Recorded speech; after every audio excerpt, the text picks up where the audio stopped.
ಗನ್ನವನಿಕ್ಕಿ ವಿಷವನಿಳುಹವಲ್ಲಡೆ ವಸುದೆಯೊಳಗಾತನೇ ಗಾರುಡಿಗ ರಾಮನಾಥ. ತರುಳುಬಾಳು ಮಹೋತ್ಸವದ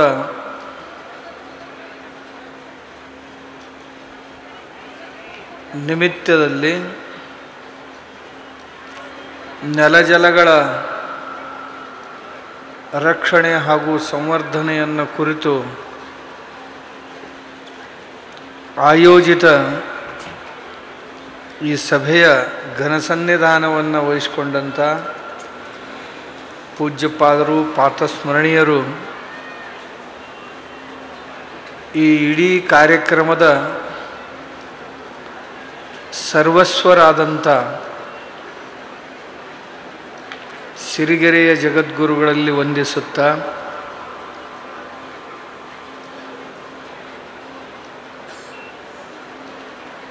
ಹೆಬ್ಬಾಳದ ವಿರಕ್ತ ಮಠದ ಪೂಜ್ಯರ ಪಾದಾರವಿಂದಗಳಲ್ಲಿ ವಂದಿಸಿ ವೇದಿಕೆಯ ಮೇಲೆ ಉಪಸ್ಥಿತ ಎಲ್ಲ ಹಿರಿಯರಿಗೂ ಸಮ್ಮಿಲಿತ ದೈವಕ್ಕೂ ಅನಂತ ಶರಣಾರ್ಥಿಗಳು. ಇಷ್ಟೊತ್ತನ ಈ ನೀರ ಮಣ್ಣ ಕೇಳಿದೀವಿ ನಾವೆಲ್ಲರೂ. ಇನ್ನು ನಾವೊಂದು ಜರ ಜಗ್ಗಿದ್ನೆ ಅಂದ್ರೆ ಎಲ್ಲಿ ಹರ್ಕೊಂಡ ಹೋಗ್ತೀವೇನೋ ಇದ್ರೊಳಗೆ, ನೀರಿನೊಳಗೆ. ಬದುಕಲಿಕ್ಕೆ ಇವೆರಡೂ ಎಷ್ಟು ಅವಶ್ಯಕ ಅನ್ನೋದನ್ನು ಕೇಳಿದೀವಿ.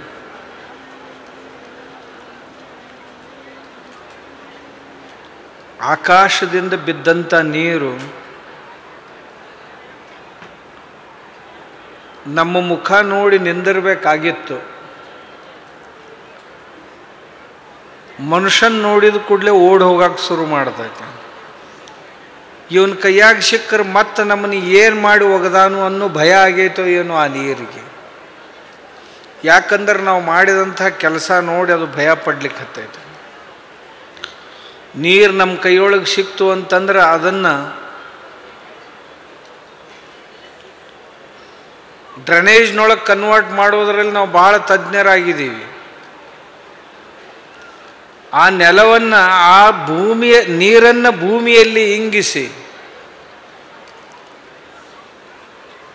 ಅದರ ಸದುಪಯೋಗ ಮಾಡಿಕೊಳ್ಳದೆ ನಾವು ಏನೇನನ್ನೋ ಮಾಡಿದೇವಿ ಇಲ್ಲಿಯವರೆಗೆ. ಹಸಿರು ಕ್ರಾಂತಿಯ ನೆಪದಲ್ಲಿ ತುಂಬ ಹಾಳು ಮಾಡ್ಕೊಂಡಿದ್ದೀವಿ. ಇವತ್ತಿನ ದಿವಸ ಆಕಾಶದಿಂದ ನೀರು ಬಿತ್ತು ಅಂತಂದ್ರೆ ಓಡಲಿಕ್ಕೆ ಆರಂಭ ಮಾಡುತ್ತೆ. ಯಾಕೆ ಅಂತ ಕೇಳಿದರೆ ಆ ನೀರನ್ನು ಕೆಳಗಿಳಿಸುವಂಥವರು ಗಿಡಗಳು. ಆ ಗಿಡಗಳ ಕಡೆ ನಾವು ತುಂಬ ದುರ್ಲಕ್ಷ್ಯ ಮಾಡಿದೆವು. ಜಾಲಿ ಗಿಡ ಮುಳ್ಳಿದೆ ಅಂತ ಕಡ್ದು ಹಾಕಿದ್ದೀವಿ. ಆಲದ ಗಿಡ ಇದು ಹಕ್ಕಿಗಳು ಬಂದು ಕೂಡ್ತಾವು, ಈ ಪಕ್ಷಿಗಳಿಂದ ಬೆಳೆ ಮೇಲೆ ಬಂದು ತೆನೆಗಳನ್ನು ತಿಂತಾವು, ಹಾಳಾಗುತ್ತೆ ಅಂತ ಆಲದ ಗಿಡಗಳನ್ನು ತೆಗೆದು ಹಾಕಿದ್ದೀವಿ. ಇನ್ನು ಕಂಟಿ ಬಿಂಟಿಗಳನ್ನಂತರೂ ಲೆಕ್ಕಕ್ಕೆ ತಗೊಳ್ಳಿಲ್ಲ. ಬದುವುಗಳನ್ನೆಲ್ಲ ಎಷ್ಟು ಸ್ವಚ್ಛ ಮಾಡಿದೀವಿ ಅಂತಂದ್ರೆ ಈಗ ಬದುವುಗಳಲ್ಲಿ ಜಾಗೇನೇ ಇಲ್ಲ, ಅಷ್ಟು ಚೆನ್ನಾಗಿ ಸ್ವಚ್ಛ ಮಾಡಿಬಿಟ್ವಿ. ಹಾಗಾದ್ರೆ ಈ ಭೂಮಿಯನ್ನು ಛೇದಿಸಿ ನೀರನ್ನು ಕೆಳಗೆ ಕರ್ಕೊಂಡು ಹೋಗೋರು ಯಾರು? ಇದು ಒಂದು. ಇದಕ್ಕಿಂತಲೂ ಹೆಚ್ಚು ನೀರು ನಾವು ಕೆರೆಗಳಲ್ಲಿ ಬಾವಿಗಳಲ್ಲಿ ಏನು ನೀರು ಸಂಗ್ರಹಿಸ್ತಿದ್ದೆವು ಅದಕ್ಕಿಂತ 1000 ಪಟ್ಟು ನೀರನ್ನು ನಮ್ಮ ಮಣ್ಣು ತನ್ನ ಒಡಲಲ್ಲಿ ಇಟ್ಕೊಳ್ತಿತ್ತು. ನಮ್ಮ ಮಣ್ಣಿನಲ್ಲಿ ಸಾವಯವ ಇಂಗಾಲ ಇರ್ತಿತ್ತು, ಸಾಯಿಲ್ ಕಾರ್ಬನ್ ಅಂತೀವಿ ನಾವು ಅದಕ್ಕೆ. ಆ ಸಾಯಿಲ್ ಕಾರ್ಬನ್ ಈಗ ಒಂದು 30 ವರ್ಷದಿಂದ 3% ಇತ್ತು ನಮ್ಮ ಮಣ್ಣಿನಲ್ಲಿ. ಮಣ್ಣಿನಲ್ಲಿ ನೀರು ಗಾಳಿಯನ್ನು ಹಿಡಿದಿಟ್ಟುಕೊಳ್ಳುವಂಥ ಸಾಮರ್ಥ್ಯ. ಮಳೆ ಬಂದಾಗ ಮಣ್ಣಲ್ಲಿ ನೀರು ಗಾಳಿಯನ್ನು ಹಿಡಿದಿಟ್ಕೊಳ್ತಿತ್ತು. ಮುಂದೆ ಬೆಳೆಗಳಿಗೆ ಹೇಗೆ ಬೇಕೋ ಹಾಗೆ ಸ್ವಲ್ಪ ಸ್ವಲ್ಪ ಬಿಡ್ತಾ ಹೋಗ್ತಿತ್ತು. ಹೀಗಾಗಿ ಮಳೆಗಾಲದಲ್ಲಿ ಹೆಚ್ಚು ಕಡಿಮೆ ಆದರೂ ಸಹಿತ ಬೆಳೆಗಳಿಗೆ ಯಾವ ತೊಂದರೆನೂ ಆಗ್ತಿರಲಿಲ್ಲ. ಇವತ್ತು ನಾವು ಹಾಕಿದ ರಾಸಾಯನಿಕ ಗೊಬ್ಬರಗಳಿಂದಾಗಿ ಆ ಮಣ್ಣಿನಲ್ಲಿರುವಂಥ ಜೀವಾಣುಗಳು ಪೂರ್ತಿಯಾಗಿ ನಾಶ ಆಗಿವೆ. 3% ಇದ್ದಂಥ ಸಾಯಿಲ್ ಕಾರ್ಬನ್ನು, ಸಾವಯವ ಇಂಗಾಲ, ಈಗ ಬರೀ 0.2%ಗೆ ಬಂದು ನಿಂತಿದೆ. ಇದರಲ್ಲಿ ಅರ್ಧ ಒಂದು ವೇಳೆ ಹೋಯಿತು ಅಂತಂದರೆ ಈಗಿರುವಂಥ ಎಲ್ಲ ಭೂಮಿ ಬಂಜರು ಭೂಮಿ ಆಗ್ತಾ ಇದೆ. ಭಾರತದ ಒಟ್ಟು ಭೂಮಿಯ 30% ಭೂಮಿ ಬಂಜರು ಭೂಮಿಯಾಗಿ ಪರಿವರ್ತಿತ ಆಗಿದೆ ಈಗಾಗಲೇ. ಕೆಲವು ಕಡೆ ನೀರು ಹೆಚ್ಚಾಗಿ ಸೌಳು ಒಡೆದು ಜೌಳು ಹಿಡಿದು ಭೂಮಿ ಹಾಳಾಗಿದೆ ಒಂದು ಕಡೆ. ಇನ್ನೊಂದು ಕಡೆ ಅತಿ ಹೆಚ್ಚು ರಾಸಾಯನಿಕ ಗೊಬ್ಬರಗಳನ್ನು ಬಳಸಿ ಮಣ್ಣಿನಲ್ಲಿರುವಂಥ ಜೀವಾಣುಗಳು ನಾಶವಾಗಿ ಬಿದ್ದ ನೀರನ್ನು ಇಟ್ಟುವಂಥ ಸಾಮರ್ಥ್ಯನೇ ಇಲ್ಲ. ನೀರು ನಿಲ್ಲಬೇಕಾಗಿತ್ತು ಅಂತಂದರೆ ಈ ಮಣ್ಣು ಹಿಡಿದು ಇಟ್ಕೊಳ್ಬೇಕಲ್ಲ. ಗಿಡಗಳು ಹೋಗಿಬಿಟ್ಟು ಮಣ್ಣೊಳಗಿರುವಂಥ ಜೀವಾಣುಗಳು ಹೋಗಿಬಿಟ್ಟು ಹಾಗಾದರೆ ನೀರನ್ನು ಕರೆಯುವವರು ಯಾರು? ಭೂಮಿಯ ಕೆಳಗೆ ಯಾರೂ ಇಲ್ದಾಗಾಯಿತು. ಅದರ ಪರಿಣಾಮವಾಗಿ ನೀರು ಸಮುದ್ರ ಸೇರ್ಲಿಕ್ಕತ್ತು. ನೀರು ಸಮುದ್ರ ಸೇರಿತು, ನಾವು ಆಕಾಶದ ಕಡೆ ಮುಖ ಮಾಡ್ಕೊಂಡು ನೋಡ್ತಾ ಕೂತೀವಿ. ಅಂತಲೇ ಪೂಜ್ಯರು ಇಲ್ಲಿಯವರೆಗೆ ಕೇಳಿದೀವಿ, ಪೂಜ್ಯರು ಊರೂರುಗಳಲ್ಲಿ ಕೆರೆಗಳನ್ನು ಕಟ್ಟಿಸಿ ಅವುಗಳಿಗೆ ನೀರು ತುಂಬಿಸಿ ಭೂಮಿಗೆ ಮರುಪೂರ್ಣ ಮಾಡಿಸಬೇಕು. ಅಂದರೆ ಜಲಮಟ್ಟ ಹೆಚ್ಚಾಗುತ್ತೆ. ನಾವು ಎಷ್ಟು ನೀರನ್ನು ಜಗ್ಗಿದ್ದೇವೆ ಭೂಮಿಯಲ್ಲಿ ತಮ್ಗೆ ಗೊತ್ತಿದೆಯಲ್ಲೋ ಗೊತ್ತಿಲ್ಲ. 1000 ಫೂಟ್ಗೆ ಹೋಗಿ ನಿಂತಿದೆ. ಮೊದಲು ಬೇಸಿಗೆ ಕಾಲದಲ್ಲಿ ನಮ್ಮ ಹಳ್ಳಗಳಲ್ಲಿ ಸುಮ್ಮನೆ ಒಂದಿಷ್ಟು ಉಸುಗು ಸರಿಸಿದ್ರೆ ಸಾಕು, ಒಂದು 6-8 ಇಂಚುಗಳಲ್ಲಿ ನೀರು ಬರ್ತಿತ್ತು. ಅದನ್ನು ತುಂಬ್ಕೊಂಡು ಬರ್ತಿದ್ದೀವಿ ಹೊಲಗಳಲ್ಲಿ ಕುಡಿಯೋದಕ್ಕೆ. ಅಷ್ಟು ಮೇಲೆ ಇತ್ತು. ಬೇಸಿಗೆ ಕಾಲದಲ್ಲಿಯೂ ಸಹಿತ ನೀರು ಸಿಗ್ತಿತ್ತು. ಇವತ್ತು 1000 ಫೂಟ್ ಕೆಳಗೆ ಹೋಗಿದೆ. ಇದರಲ್ಲಿ ಮೇಲಿನ 100 ಫೂಟನ್ನು ತುಂಬಬೇಕು. 40 ಫೂಟನ್ನು ಭೂಮಿಯ ಮೇಲ್ಗಡೆ 40 ಫೂಟನ್ನು ಅಥವಾ ಕೆಳಗಡೆ 40 ಫೂಟ್ ತುಂಬಬೇಕಾಗಿದ್ದರೆ 100 ವರ್ಷಗಳು ಬೇಕು. ಬೋರ್ವೆಲ್ಗಳನ್ನು ರೀಚಾರ್ಜ್ ಮಾಡೋದಾಗಲಿ, ಕೆರೆಗಳನ್ನು ತುಂಬೋದಾಗಲಿ, ಅಥವಾ ಬೇರೆ ಬೇರೆ ಡ್ಯಾಮ್ಗಳನ್ನು ತುಂಬೋದಾಗಲಿ. ಡ್ಯಾಮ್ಗಳಲ್ಲಂತೂ ಯಾವುದೇ ಮರುಪೂರ್ಣ ಆಗೋದಿಲ್ಲ. ಯಾಕೆ ಆಗೋದಿಲ್ಲ ಮರುಪೂರ್ಣ ಅಂದರೆ ಡ್ಯಾಮ್ಗಳನ್ನು ಎಲ್ಲಿ ಕಟ್ಟಿದ್ದಾರೆ ಅಂದರೆ ಎಲ್ಲಿ ನೀರು ಇಂಗೋದಿಲ್ಲವೋ ಅಂಥಲ್ಲೇ ಕಟ್ಟಿದ್ದಾರೆ, ಭೂಗರ್ಭ ಶಾಸ್ತ್ರದ ಅಧ್ಯಯನ ಮಾಡಿ. ಕೆರೆಗಳನ್ನು ಪರವಾಗಿಲ್ಲ, ಕೆರೆಗಳಲ್ಲಿ ಸ್ವಲ್ಪ ನೀರು ಇಂಗುತ್ತೆ, ಅದರಿಂದಾಗಿ ಮರುಪೂರ್ಣ ಆಗುತ್ತೆ, ಆ ನೀರು ಮೇಲೆ ಬರುತ್ತೆ.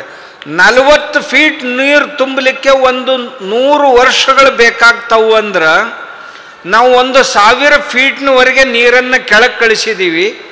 ಇನ್ನು ಮೇಲೆ ತುಂಬೋದು. ಇದರ ಪರಿಣಾಮ ತಾವು ನೋಡಿರ್ಬೇಕು. ಮೊನ್ನೆ ರಾಜಸ್ಥಾನದಲ್ಲಿ 4 ಹಳ್ಳಿಗಳಲ್ಲಿ ಈ ಬೋರ್ವೆಲ್ನಿಂದ ನೀರು ಎತ್ತಿದ್ರು. ಆ ನೀರನ್ನು ಕುಡಿದ್ರು. ಕುಡಿದ ತಕ್ಷಣ ತಲೆಯಲ್ಲಿ ಒಂದು ಕೂದಲು ಉಳಿದಿಲ್ಲ.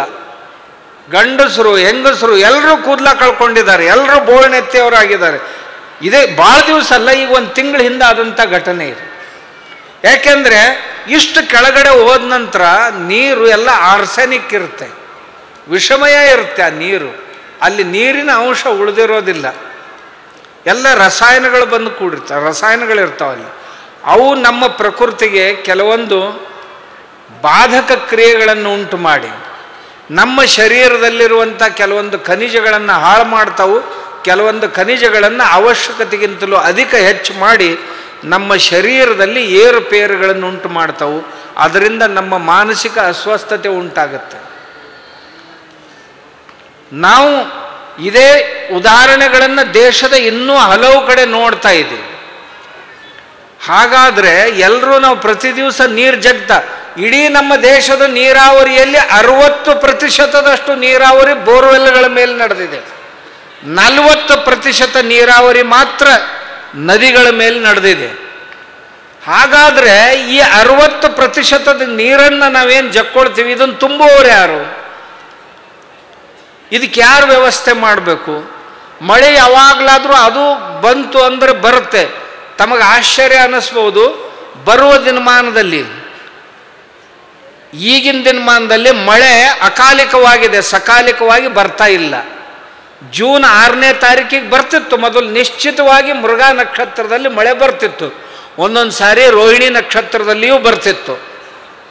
ಆದರೆ ಇವತ್ತಿನ ದಿವಸ ಈ ಮಳೆ ಜುಲೈ ಕೊನೆಗೆ ಬರ್ತಾ ಇದೆ. ಈ ಕಳೆದ 3-4 ವರ್ಷಗಳಿಂದ ತಾವು ನೋಡ್ರಿ, 1 ಅಥವಾ 1.5 ತಿಂಗಳು ಮುಂದೆ ಹೋಗಿದೆ ಋತುಮಾನ. ಆಮೇಲೆ ದಸರಾದವರೆಗೆ ಮಳೆಗಾಲ ಇರ್ತಿತ್ತು, ದೀಪಾವಳಿಗೆ ಮಳೆ ಒಂದು ಹನಿನೂ ಆಗ್ತಿರಲಿಲ್ಲ. ಆದರೆ ಈಗ ನವೆಂಬರ್ ಡಿಸೆಂಬರ್ವರೆಗೂ ಮಳೆ ಬೀಳ್ತಾ ಇದೆ. ಯಾವಾಗ ಬೆಳೆಗಳ ಕಟಾವಿಗೆ ಬರ್ತಾವು ಆಗನೂ ಮಳೆ ಸುರಿಯುತ್ತೆ ಅಂದರೆ ರೈತ ಹೋಗ್ಬೇಕೆಲ್ಲಿ? ರೈತ ತನ್ನ ಮನೆಗೆ ಬೆಳೆಗಳನ್ನು ತರುವುದಾದರೂ ಹೇಗೆ? ಎಲ್ಲ ಬೆಳೆ ಬೆಳೆದು ನಿಂತಿದೆ, ಅದನ್ನು ಕಟಾವಿಗೆ ಹೋಗುವಾಗೂ ಮಳೆ ಸುರಿತಾ ಇತ್ತು ಅಂತಂದರೆ, ಇಷ್ಟು ಅಕಾಲಿಕ ಆಯಿತು ಮಳೆಗಾಲ ಅಂತಂದ್ರೆ ಹೇಗೆ? ಹಾಗಾದ್ರೆ ಈ ಮಳೆಗಾಲ ಒಂದೇ ದಿವಸದಲ್ಲಿ ಹೀಗಾಯ್ತೇನು? ಅಥವಾ ಇದನ್ನೇನು ದೇವರು ಮಾಡಿದ್ನೇನು? ಏನಿಲ್ಲ, ನಾವು ಮಾಡಿದಂಥ ಕುಕರ್ಮಗಳ ಪರಿಣಾಮ ಇದು, ನಾವು ಮಾಡಿದಂಥ ಕುಕರ್ಮಗಳ ಪರಿಣಾಮ. ಇನ್ನು ಬರುವ ದಿನಮಾನಗಳಲ್ಲಿ ಏನಾಗಬಹುದು? ನಾವು ಇದೇ ರೀತಿಯಾಗಿ ಇದಕ್ಕೆ ಮರುಪೂರ್ಣದ ವ್ಯವಸ್ಥೆಯನ್ನು ಮಾಡಲಿಲ್ಲ, ಭೂಮಿಯ ಮೇಲ್ಗಡೆ ಗಿಡಗಳನ್ನು ಹಚ್ಚಲಿಲ್ಲ, ಬಯೋಡೈವರ್ಸಿಟಿಯನ್ನು ಕಾಪಾಡಲಿಲ್ಲ ಅಂದ್ರೆ ಜೈವ ವಿವಿಧತೆಯನ್ನು ನಾವು ಕಾಪಾಡಲಿಲ್ಲ ಅಂದರೆ ಪರಿಣಾಮ 2033ಕ್ಕೆ ಮಳೆ 3 ತಿಂಗಳಲ್ಲಿ ತನ್ನ ಋತುಮಾನದಲ್ಲಿ ಎಷ್ಟು ಬೀಳಬೇಕೋ ಬೀಳುತ್ತೆ. ಆದರೆ ಬರೀ 3 ದಿನದಲ್ಲಿ ಬಿದ್ದು, ಅಂದರೆ 3 ತಿಂಗಳಲ್ಲಿ ಬೀಳಬೇಕಾದಂಥ ಮಳೆ ಬರೀ 3 ದಿನದಲ್ಲಿ ಬಿದ್ದು ಹೋಯ್ತು ಅಂದರೆ 56 ಗಂಟೆಗಳಲ್ಲಿ ಅಥವಾ 60 ಗಂಟೆಗಳಲ್ಲಿ 3 ತಿಂಗಳ ಮಳೆ ಬರೀ 60 ಗಂಟೆಗಳಲ್ಲಿ ಬಿದ್ದು ಹೋಯ್ತು ಅಂದ್ರೆ 70-72 ತಾಸು ಆಗುತ್ತೆ. ಆದರೆ ವೈಜ್ಞಾನಿಕರು ಹೇಳೋದು 60 ಗಂಟೆಗಳಲ್ಲಿ 3 ತಿಂಗಳಿನಲ್ಲಿ ಬೀಳಬೇಕಾದಂಥ ಮಳೆ ಬರೀ 60 ಗಂಟೆಗಳಲ್ಲಿ ಬಿತ್ತು ಅಂದರೆ ಮಣ್ಣು ಉಳಿಯುತ್ತಾ, ಮನೆಗಳು ಉಳಿತಾವ ಅಥವಾ ನಾವು ಉಳಿತೀವೋ? ಸುನಾಮಿ ಸರಿ, ಸುನಾಮಿಗಿಂತಲೂ ಮಹಾ ಸುನಾಮಿ ಇದು ಎಲ್ಲವನ್ನು ಕೊಚ್ಕೊಂಡು ಹೋಗಿಬಿಡುತ್ತೆ, ಅಂಥ ಪರಿಸ್ಥಿತಿ ಬರುತ್ತೆ. ಆದರೆ ನಮ್ಗೆ ಯಾರಿಗೂ ಅದರ ಕಾಳಜಿ ಇಲ್ಲ, ಕೇವಲ ಪೂಜ್ಯರಿಗೆ ಕಾಳಜಿ. ನಾವು ಈ ನಮ್ಮ ನಿಸರ್ಗವನ್ನು ಉಳಿಸಿಕೊಳ್ಳಿಲ್ಲ ಅಂದರೆ, ರೈತರು ಪ್ರತಿಯೊಬ್ಬರು ತಮ್ಮ ಹೊಲದಲ್ಲಿ ಈಗಿರುವಂಥ ಪರಿಸ್ಥಿತಿಯಲ್ಲಿ 1 ಎಕರೆಗೆ ಕನಿಷ್ಠ 25 ಆದರೂ ಗಿಡಗಳನ್ನು ಹಚ್ಕೊಳ್ಳೇಬೇಕು. ಕನಿಷ್ಠ 25 ಗಿಡಗಳು ಇರದೇ ಇದ್ರೆ ನಾವು ಉಳಿಯೋದಿಲ್ಲ. ತಾಪಮಾನ ಹೆಚ್ಚಾಗ್ತಾ ಇದೆ, ತಾಪಮಾನ ಹೆಚ್ಚಾಗೋದ್ರಿಂದ ಸಮುದ್ರದ ನೀರು ಹೆಚ್ಚು ಕಾಯುತ್ತೆ, ಉಗಿಯಾಗಿ ಆವಿಯಾಗಿ ಹೋಗುತ್ತೆ, ಹೋಗಿ ಎಲ್ಲಿ ಬೀಳಬೇಕು ಅಲ್ಲಿ ಬೀಳೋದಿಲ್ಲ. ಭಾರ ಹೆಚ್ಚಾಗಿ ತನ್ನ ಅಸಂತುಲನದಿಂದಾಗಿ ಎಲ್ಲಿ ಬೇಕೋ ಅಲ್ಲೇ ಎಲ್ಲಿ ಬೇಡಾದಲ್ಲಿ ಬೀಳುತ್ತೆ, ಬೇಕಾದಲ್ಲಿ ಬೀಳೋದಿಲ್ಲ. ಇದೆಲ್ಲ ನಡೆದಿದೆ. ನಮ್ಮ ಗ್ಲೇಷಿಯರ್ಸ್ ಏನಿದೆ ಅಂದ್ರೆ ಬೇಸಿಗೆಯಲ್ಲಿಯೂ ಹರಿಯಬೇಕಾದಂಥ ನದಿಗಳು ಏನಿವೆ ಅಲ್ಲ, ಅವುಗಳೂ ಸಹಿತ ಬರುವ ದಿನಮಾನಗಳಲ್ಲಿ ಒಣಗಿ ಹೋಗುವ ಸಾಧ್ಯತೆಗಳು ಕಂಡು ಬರ್ತಾ ಇವೆ. ಇದು ಬಹಳ ದಿನಗಳಲ್ಲ, ಬರುವ 10 ವರ್ಷಗಳಲ್ಲಿ 2033 ಅಂದರೆ 8-9 ವರ್ಷದಲ್ಲಿ ಈ ಪರಿಸ್ಥಿತಿ ದೇಶಕ್ಕೆ ಬರುತ್ತೆ. ಅದಕ್ಕೆ ರೈತರು ನಾವು ಎಚ್ಚೆತ್ಕೊಳ್ಬೇಕು. ನಮ್ಮ ಹಿರಿಯರು ನಮ್ಮ ಕೈಯಲ್ಲಿ ಹೇಗೆ ಹೊಲ ಕೊಟ್ಟಿದ್ರು ಹಾಗೆ ನಮ್ಮ ಮಕ್ಕಳ ಕೈಯಲ್ಲಿ ಕೊಡ್ಲಿಕ್ಕೆ ಕಲಿಬೇಕು.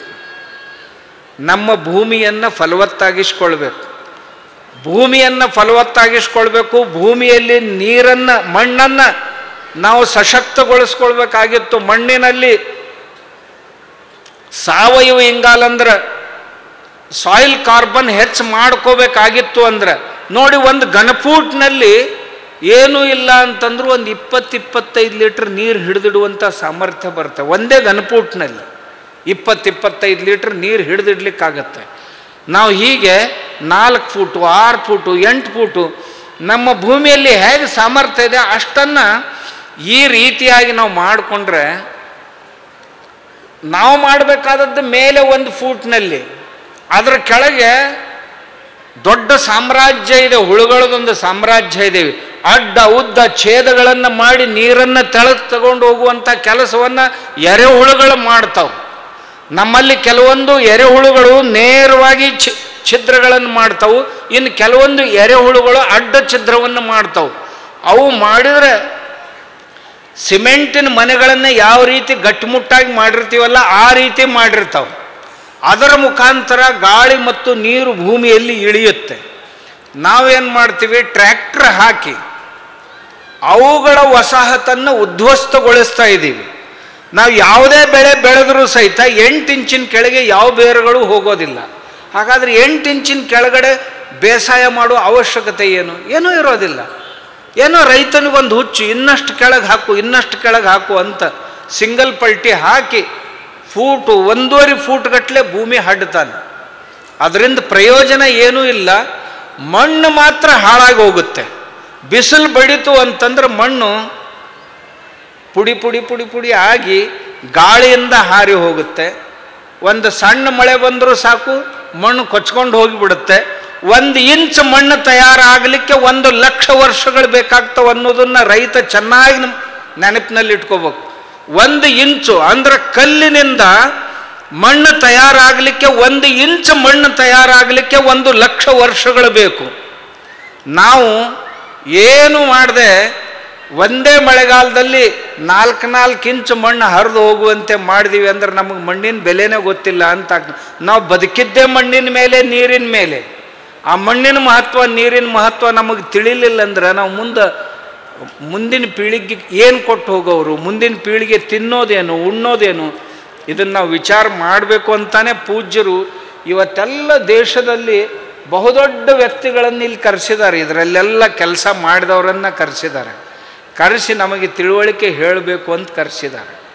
ಈ ಮಣ್ಣನ್ನು ನೀವು ಫಲವತ್ತಾಗಿ ಮಾಡಬೇಕಾಗಿದ್ದರೆ, ಮಣ್ಣಿನಲ್ಲಿ ಎಲ್ಲ ಪ್ರಕಾರದ ಖನಿಜಗಳು ಬರಬೇಕಾಗಿದ್ದರೆ, ಇಲ್ರಿ ಇಲ್ಲಿವರೆಗೆ ಆಗಿದೆ ನಾವಿನ್ನು ಸಾವಯವಕ್ಕೆ ಬರಬೇಕಾದ್ರೆ ಭಾಳ ವರ್ಷ ಹೋಗಿದೆ. ಏನು ಭಾಳ ವರ್ಷ ಬೇಕಾಗೋದಿಲ್ಲ. ನೀವು ಮನಸ್ಸು ಮಾಡಿದರೆ 8 ದಿನದಲ್ಲಿ. ಭಾಳ ಜನ ಹೇಳ್ತಾರೆ ನಾವು ರಾಸಾಯನಿಕ ಕೃಷಿ ಮಾಡ್ತಿದ್ದೀವಿ, ಇನ್ನು ಸಾವಯವಕ್ಕೆ ಬರಬೇಕಾದ್ರೆ 4 ವರ್ಷ ಬೇಕು, 6 ವರ್ಷ ಬೇಕು, ಅದು ಹೇಗೆ ಸಾಧ್ಯ ರೀ ಅಂತ. 8 ದಿನ 15 ದಿನದೊಳಗೆ ಬರ್ಲಿಕ್ಕೆ ಸಾಧ್ಯ ಐತ್ರಿ. ಜೀವಾಮೃತನೇ ಆಗಿರಲಿ, ಗೋಕೃಪಾಮೃತನೇ ಆಗಿರಲಿ ತಗೊಳ್ರಿ, ಒಂದು ಕಡೆ ಹಾಕ್ರಿ, ಮುಂದೆ 15 ದಿವಸದೊಳಗೆ ನೋಡ್ರಿ ಅಲ್ಲಿ ಎಲ್ಲ ಎರೆಹುಳುಗಳ ತತ್ತಿಗಳು, ಆ ತತ್ತಿಗಳಿಂದ ಮೇಲೆ ಹುಳುಗಳ ಮೇಲೆ ಬರಲಿಕ್ಕೆ ಆರಂಭ ಮಾಡ್ತವೆ. ಸುಮಾರು ಉಪಾಯಗಳಿವೆ, ಶಿಲೀಂಧ್ರಗಳಿವೆ, ನಮ್ಮಲ್ಲಿ ಬ್ಯಾಕ್ಟೀರಿಯಾ ಕಲ್ಚರ್ಗಳಿವೆ, ಹಸಿರೆಲೆ ಗೊಬ್ಬರ ಇದೆ, ಘನಜೀವಾಮೃತ ಇದೆ, ಜೀವಾಮೃತ ಇದೆ, ಆಮೇಲೆ ಗೋನಂದ ಜಲ ಅಂತಿದೆ. ಇದು ಅಲ್ಲದೆ ಇನ್ನೂ 10 ಹಲವು ಸಾಧನಗಳಿವೆ. ತಾವು ಮನಸ್ಸು ಮಾಡಿದರೆ ತಾವು ಒಂದೇ ಬೆಳೆಯಲ್ಲಿಯೇ ಮರಳಿ ನಮ್ಮ ಭೂಮಿಯನ್ನು ವಿಷಮುಕ್ತಗೊಳಿಸ್ಬೋದು. ಭೂಮಿಯ ಸಾವಯವ ಇಂಗಾಲವನ್ನು ಹೆಚ್ಚಿಸ್ಕೊಳ್ಳೋದ್ರಿಂದ ವಿಷಮುಕ್ತ ಅನ್ನವನ್ನು ಪಡೀಲಿಕ್ಕಾಗತ್ತೆ. ಇವತ್ತು ತಾವು ನೋಡ್ರಿ ದಾವಣಗೆರೆ ಪರಿಸ್ಥಿತಿ. ನಾನು ಬರುವಾಗ ಸ್ವಾಮೀಜಿ ನೆಟ್ನಲ್ಲಿ ನೋಡ್ತಾ ಇದ್ದೆ, ದಾವಣಗೆರೆಯಲ್ಲಿ 2 ದೊಡ್ಡ ಕ್ಯಾನ್ಸರ್ ಹಾಸ್ಪಿಟ್ಲ್ಗಳಿವೆ. ಒಂದು ಶಿವಮೊಗ್ಗ ಹಾಸ್ಪಿಟಲ್ನ ಶಾಖೆ ಇದೆ, ಫುಲ್ ಫ್ಲೆಜ್ ಕ್ಯಾನ್ಸರ್ ಹಾಸ್ಪಿಟ್ಲು, ಇನ್ನೊಂದು ಫುಲ್ ಫ್ಲೆಜ್ ಕ್ಯಾನ್ಸರ್ ಹಾಸ್ಪಿಟ್ಲು. 2021-22ರಲ್ಲಿ 2593 ಕ್ಯಾನ್ಸರ್ ಪೇಷಂಟ್ಗಳ ಹಾಸ್ಪಿಟಲ್ನಲ್ಲಿ ದಾಖಲಾಗಿದ್ದು. 2023ರಲ್ಲಿ ಅದರ ಪ್ರಮಾಣ ಎಷ್ಟಾಯಿತು ಇಲ್ಲಿಯೇ ನೋಡ್ರಿ, 5883 ಆಯಿತು. ಅಂದರೆ 2593 ಇದ್ದದ್ದು 5823. ಆಮೇಲೆ 2023-24ರಲ್ಲಿ 7020. ಪ್ರತಿ ವರ್ಷ 2ರಿಂದ 2.5 ಸಾವಿರ ಕ್ಯಾನ್ಸರ್ ಪೇಷಂಟ್ಗಳು ಹೆಚ್ಚಾಗ್ತಾ ಇವೆ. ಆಮೇಲೆ ಕಿಡ್ವಾಯಿ ಹಾಸ್ಪಿಟಲ್ನಲ್ಲಿ ರಾಜ್ಯದಿಂದ ರಿಜಿಸ್ಟರ್ ಆದಂಥ ಕ್ಯಾನ್ಸರ್ ಪೇಷಂಟ್ಗಳು 23 ಲಕ್ಷ ಒಂದು ವರ್ಷದಲ್ಲಿ. OPDಯಲ್ಲಿ, IPDಯಲ್ಲಿ, ಕನ್ಸಲ್ಟಿಂಗ್ನಲ್ಲಿ ಬಂದಂಥ ಪೇಷಂಟ್ಗಳ ಸಂಖ್ಯೆ 23 ಲಕ್ಷ. ಅದರಲ್ಲಿ ಹೊಸ ಕ್ಯಾನ್ಸರ್ ಪೇಷಂಟ್ಗಳು ಸುಮಾರು 27,000. ಅಂದರೆ ನಾವು ಯಾವ ಕೃಷಿಯನ್ನು ಮಾಡ್ತಾ ಇದ್ದೀವಲ್ಲ, ಯಾವ ಅನ್ನವನ್ನು ಬೆಳೀತಾ ಇದ್ದೀವಲ್ಲ, ನಮ್ಗೆ ಗೊತ್ತಿಲ್ಲ ಈ ಅನ್ನದಲ್ಲಿ ಏನು ಪ್ರತಿಯೊಂದು ಕಿಲೋಗ್ರಾಮ್ ಅನ್ನದಲ್ಲಿ 27 ಮಿಲಿಗ್ರಾಮ್ ವಿಷ ಪ್ರತಿ ದಿವಸ ನಮ್ಮ ಶರೀರವನ್ನು ಸೇರ್ತಾ ಇದೆ. ಅದು ಈ ಕ್ಯಾನ್ಸರನ್ನು ಯಾರು ಬೀಡಿ ಸೇದೋ ಅವಶ್ಯಕತೆ ಇಲ್ಲ, ಸಿಗಾರೆಟ್ ಸೇದೋ ಅವಶ್ಯಕತೆ ಇಲ್ಲ, ಶರೆ ಕುಡಿಯೋ ಅವಶ್ಯಕತೆ ಇಲ್ಲ. ಹೆಣ್ಮಕ್ಳಂತೂ ಏನೂ ಮಾಡೋದಿಲ್ಲ, ಆದಾಗ್ಯೂ ಸಹಿತ ಹೆಂಗಸರಿಗೆ ಕ್ಯಾನ್ಸರ್ ಆಗ್ತಾ ಇದೆ, ಹೆಣ್ಮಕ್ಳಿಗೆ ಕ್ಯಾನ್ಸರ್ ಆಗ್ತಾ ಇದೆ. ಏನೂ ಅರಿಯದಂಥ 6 ತಿಂಗಳ ಮಕ್ಕಳಿಗೆ 8 ತಿಂಗಳ ಮಕ್ಕಳಿಗೆ ಕ್ಯಾನ್ಸರ್ ಆಗ್ತಾ ಇದೆ. ಪಂಜಾಬ್ನಲ್ಲಿ ದೊಡ್ಡ ಉದಾಹರಣೆ ಅಂದರೆ, ಪಂಜಾಬ್ನಲ್ಲಿ ಬರೀ ಒಂದೇ ಒಂದು ಕ್ಯಾನ್ಸರ್ ಹಾಸ್ಪಿಟಲ್ ಇತ್ತು ಈ 20 ವರ್ಷದ ಹಿಂದೆ. ಇವತ್ತು 300 ಕ್ಯಾನ್ಸರ್ ಹಾಸ್ಪಿಟ್ಲ್ಗಳು ಪಂಜಾಬ್ನಲ್ಲಿವೆ. ಆ ಪಂಜಾಬ್ನಲ್ಲಿ ಒಂದು IVF ಸೆಂಟ್ರ್ ಇರಲಿಲ್ಲ, ಅಂದರೆ ಟೆಸ್ಟ್ ಟ್ಯೂಬ್ ಬೇಬಿ ಸೆಂಟ್ರು. ಇವತ್ತು ಪಂಜಾಬ್ನಲ್ಲಿ 3000 IVF ಸೆಂಟ್ರ್ಗಳಿವೆ, ಅಂದರೆ ಬಂಜತನ ನಿವಾರಣೆ ಮಾಡೋದಕ್ಕಾಗಿ. ಹಾಗಾದರೆ ಅವರು ಬೆಳೆದಂಥ ಅನ್ನ ಹೇಗಿರ್ಬೋದು? ಆ ಅನ್ನವನ್ನು ಊಟ ಮಾಡಿದವರು ಅವರೇ. ಅದರ ಪರಿಸ್ಥಿತಿ ಅಂದರೆ ಅವ್ರು ಭಾಳ ಮುಂದೆ ಹೊರಟಿದ್ದಾರೆ, ನಾವು ಹಿಂದಿದ್ದೀವಿ ಅಷ್ಟೇ. ಆದರೆ ನಾವು ಅದರಿಂದ ಮುಕ್ತರಾಗಿಲ್ಲ. ಇಲ್ಲೇ ಈ ದಾವಣಗೆರೆ ಪಕ್ಕದಲ್ಲಿ ಒಂದು ಹಳ್ಳಿ ಇದೆ, ಆ ಹಳ್ಳಿ ಹೆಸರು ಹೇಳೋದಿಲ್ಲ ನಾನು. ಒಂದೇ ಮನೆಯಲ್ಲಿ ಕಳೆದ ತಿಂಗಳು 6 ಜನ ಕ್ಯಾನ್ಸರ್ ಪೇಷಂಟ್ ಡಿಟೆಕ್ಟ್ ಆದರು, ಒಂದೇ ಮನೆಯಲ್ಲಿ. ಸ್ವಾಮೀಜಿಯವ್ರ ಪಕ್ಕದಲ್ಲೇ ಹಳ್ಳಿ ಇದೆ. ಹೇಳಿದ ಕೂಡಲೇ ಸುಮ್ಮನೆ ತೊಂದರೆ ಆಗುತ್ತೆ ಆ ಮನೆಗೆ ಮತ್ತು ಊರಿಗೆ. ಇನ್ನು ಕೆಲವೊಂದು ಕಡೆ ನಮ್ಮಲ್ಲಿ ಒಂದು ಹಳ್ಳಿ, ನಮ್ಮಲ್ಲಿ ಒಂದು ತಹಸೀಲ್ ಇದೆ, ಒಂದು ತಾಲೂಕು. ಆ ತಾಲೂಕಿನಲ್ಲಿ ವರ್ಷಕ್ಕೆ 7 ನದಿಗಳು ಹರಿತಾವೆ. ಆ ತಾಲೂಕಿನಲ್ಲಿ ಎಲ್ಲ ನದಿಗಳು ಹೊಲಸು ನೀರಿನಿಂದ ತುಂಬಿವೆ. ಬೆಳೆಗಳೆಲ್ಲ ತರಕಾರಿಗಳನ್ನು ಬೆಳೀತಾರೆ. ಆ ಹಳ್ಳಿಗಳಲ್ಲಿ 40,000 ಕ್ಯಾನ್ಸರ್ ಪೇಷಂಟ್ಗಳು, ವರ್ಷಕ್ಕೆ 40,000. ಆಮೇಲೆ ಯಾರಾದರೂ ಸತ್ತರೆ ಇದೇ ಸುದ್ದಿ, ಸ್ಮಶಾನದಲ್ಲಿ ಕ್ಯಾನ್ಸರ್ದಿಂದ ಹೋದನಂತೆ. ನಾನು ಇಡೀ ತಾಲೂಕನ್ನೇ ಪಾದಯಾತ್ರೆ ಮಾಡಿ ಪ್ರತಿಯೊಂದು ಮನೆಯವರು ನೀವು ದೇಶಿ ಹಸುವನ್ನು ಖರೀದಿ ಮಾಡಿ. ದುರ್ದೈವ ಏನು ಅಂದ್ರೆ, ನಾನು ಆ ಊರಲ್ಲಿ ಹೋದರೆ ಆ ಜನರಿಗೆ ಕೇಳಿದೆ, ದೇಶಿ ಹಸುಗಳು ಎಷ್ಟಿವೆ ನಿಮ್ಮ ಊರಲ್ಲಿ ಅಂತ. 2-3 ಹಸುಗಳು ಒಂದು ಊರಲ್ಲಿ. ಹಂದಿ ಮಾರಿ ಹಸುಗಳು ಸಾಕಷ್ಟಿದ್ದು. ಅಂದ್ರೆ ನೀವು ಏನಂತ ಕರಿತೀರಿ ಅವು ನಿಮ್ಮ ಕಡೆ ಅದಾವಲ್ಲ, ಜರ್ಸಿ HF ಅಂತ, ಅವು ಸಾಕಷ್ಟಿದ್ದು. ಅವನ್ನ ತಗೊಂಡು ಏನು ಮಾಡೋದು? ಇದ್ರೂ ಉಪಯೋಗ ಇಲ್ಲ, ಸತ್ರು ಏನೂ ತೊಂದರೆ ಇಲ್ಲ.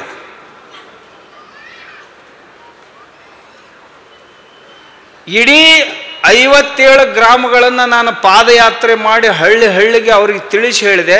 ಈಗ ಸುಮಾರು 80% ಮನೆಗಳಲ್ಲಿ ಹಸುಗಳನ್ನು ತಂದಿದ್ದಾರೆ. ನಿಮ್ಮ ಪೀಳಿಗೆ ಹೋಯ್ತು, ಹೋಗ್ರಿ, ಸತ್ತು ಹೋಗ್ರಿ, ಆದರೆ ಮಕ್ಕಳಿಗಾದರೂ ಚೆನ್ನಾಗಿ ಬದುಕಲಿಕ್ಕೆ ಒಂದು ಹಸುವನ್ನು ತೊಗೊಂಡು ಬರ್ರಿ. ನಿಮ್ಮ ಮನೆಗೆ ಎಷ್ಟು ಬೇಕು ಅಷ್ಟಾದರೂ ಭೂಮಿಯಲ್ಲಿ ಎಲ್ಲವನ್ನೂ ಬರೀ ವಾಣಿಜ್ಯ ಬೆಳೆಗಳಿಗಾಗಿ ಇಡದೆ, ನಿಮ್ಮ ಮನೆಗೆ ಎಷ್ಟು ಬೇಕು ಅಷ್ಟಾದರೂ ಭೂಮಿಯಲ್ಲಿ ಒಂದು ಅರ್ಧ ಎಕರೆನೋ 1 ಎಕರೆನೋ ಭೂಮಿಯಲ್ಲಿ ನಿಮ್ಮ ಹಸುವಿನ ಗೊಬ್ಬರ ಏನಿದೆ. ನಮ್ಮಲ್ಲಿ ಹಳೆ ಕಾಲದಲ್ಲಿ ಒಂದು ಪದ್ಧತಿ ಇತ್ತು, ಏನು ಅಂದರೆ ಮದುವೆ ಆದ ನಂತರ, ಈಗ ಆದಿವಾಸಿಗಳಲ್ಲಿ ಈಗೂ ಇದೆ ಅದು, ನಾನು ಹೋಗ್ತಿರೋದು ನಮ್ಮ ದೇಶದ ತುಂಬ ಕೆಲವು ಭಾಗಗಳಲ್ಲಿ ಅದು ಇವತ್ತು ಪದ್ಧತಿ ಇದೆ. ಮದುವೆ ಆದ ನಂತರ ಆ ಹೊಸ ನವದಂಪತಿಗಳನ್ನು ತಿಪ್ಪೆ ಮೇಲೆ ಕರ್ಕೊಂಡು ಹೋಗಿ ತಿಪ್ಪೆ ಪೂಜೆ ಅಂತ ಮಾಡಿಸ್ತಿದ್ರು.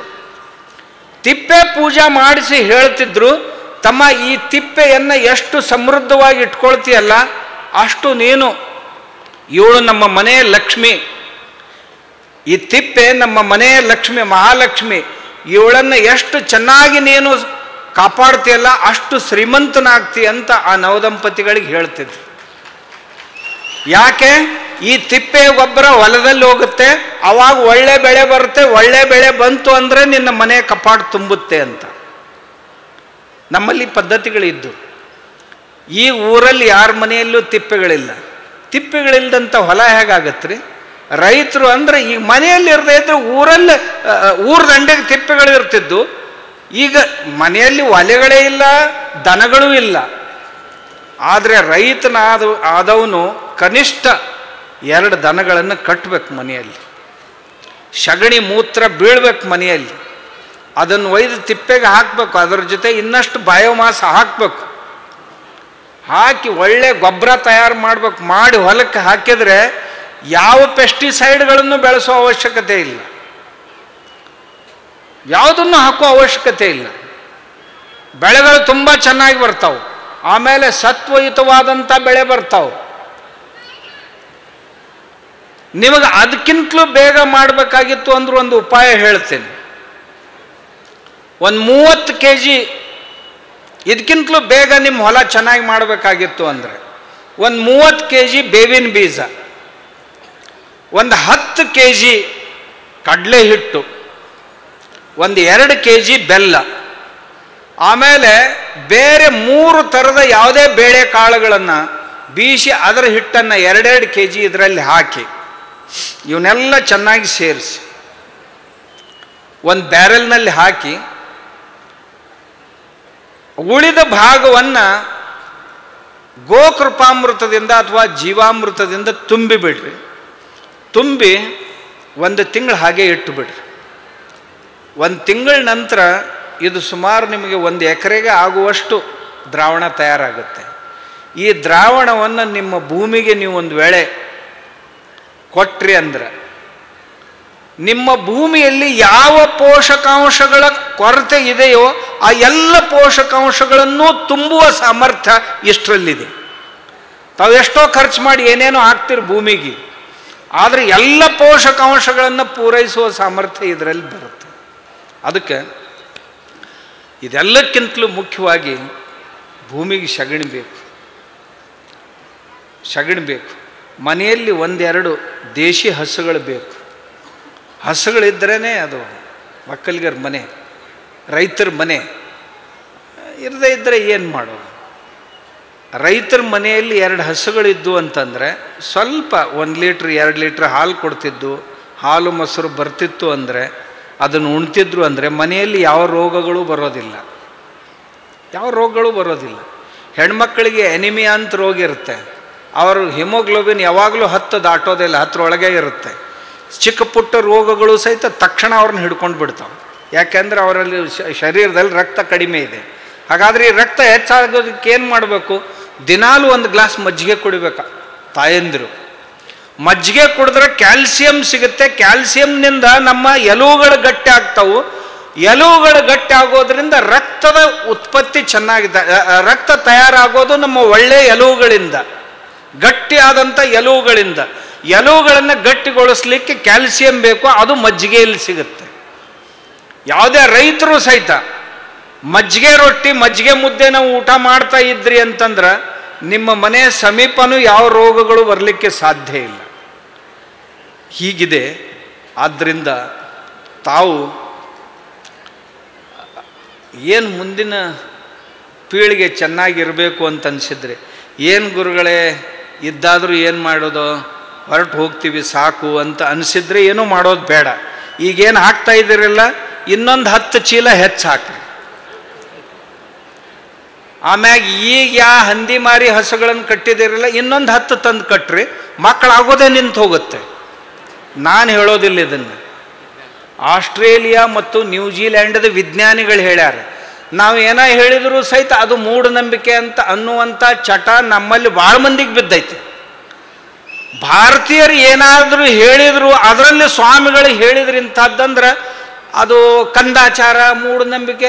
ಅದ್ರಾಗ ನಮ್ಮಲ್ಲಿ ಕೆಲವೊಂದು ತಲೆಕೆಟ್ಟು ಸ್ವಾಮಿಗಳು ಸೇರ್ಯಾವ. ಕೆಲವೊಂದು ಸ್ವಾಮಿಗಳು ತಲೆ ಕೆಡಿಸ್ಕೊಂಡಾವ ಇದ್ರ ಸಲುವಾಗಿ. ಇದು ಕಂದಾಚಾರ, ಅದು ಕಂದಾಚಾರ. ಏನು ಕಂದಾಚಾರದ ದಿವಸ ಹುಟ್ಟಿತ್ತೋ ಏನೋ ಇದು ಅಂತ ನನಗನ್ಸುತ್ತೆ ಒಂದೊಂದು ಸಾರಿ. ಹಾಗೆಲ್ಲ ನೋಡ್ರಿ, ನಮಗೆ ವಿಜ್ಞಾನ ಗೊತ್ತಿರದೇ ಇದ್ರೆ ಗೊತ್ತಿಲ್ಲ ಅಂತ ಹೇಳಬೇಕು. ಅದರಿಂದ ಏನು ಉಪಯೋಗ?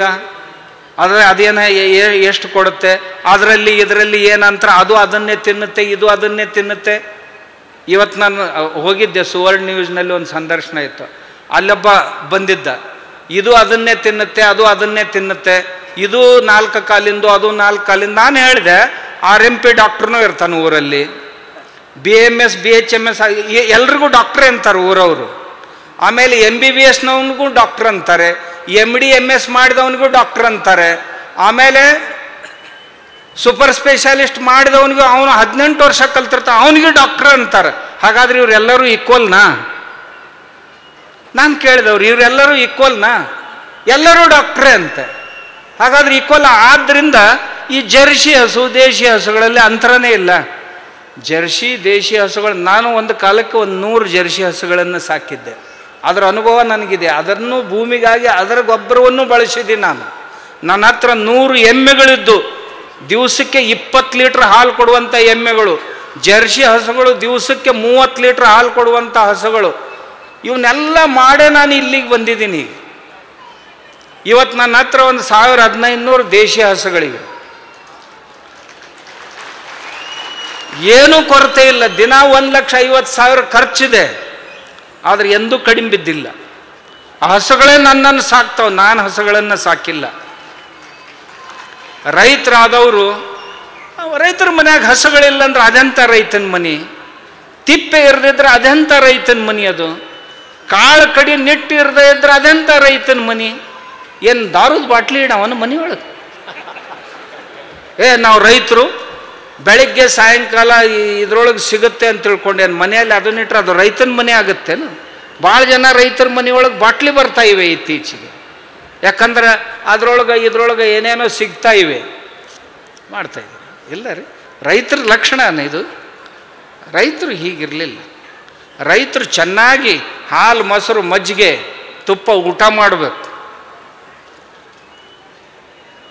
ಮಾಡಬೇಕು ಚೆನ್ನಾಗಿ. 12 ತಿಂಗಳು ಮನೆಯೊಳಗೆ ಹೈನಿರ್ಬೇಕು, ಹಂಗೆ ನೋಡ್ಕೋಬೇಕು ರೈತರ ಮನೆಯೊಳಗೆ. ತನ್ನ ಮನೆಗೆ ಬೇಕಾಗುವಂಥ ತರಕಾರಿಗಳು ತನ್ನ ಹೊಲದ ಬದುವಿನಲ್ಲಿ ಸ್ವಲ್ಪ ಆದರೂ ಇರ್ಬೇಕು. ಕನಿಷ್ಠ ಮಳೆಗಾಲದಲ್ಲಿ ಆದರೂ ಬರಬೇಕಲ್ಲ, ಮಳೆಗಾಲ ಆದ ನಂತರ ಕೆಲವು ದಿವಸ ಆದರೂ ಬರಬೇಕಲ್ಲ. ಆ ವ್ಯವಸ್ಥೆಯನ್ನು ನಾವು ಮಾಡಿಕೊಳ್ಬೇಕು.